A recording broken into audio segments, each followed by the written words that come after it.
అమ్మా ఆ, ఒక పొడుపు కథ అడుగుతా చెప్తావు అవి మళ్ళా. ఆ.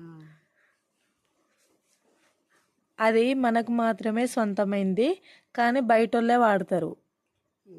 అదేంటిది? బయటోళ్ళే వాడతారు, మనకు మాత్రమే సొంతమైంది.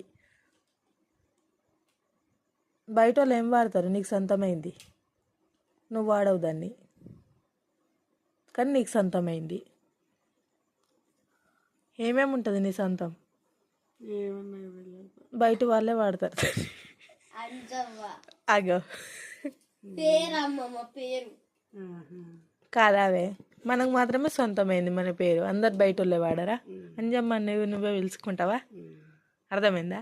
థింక్ చేయాలి, అట్లా తెలియదు అనొద్దు డైరెక్ట్. మొన్న ఎట్లా వచ్చింది? పండుకుంటున్నావా అవే? శుభరాత్రి.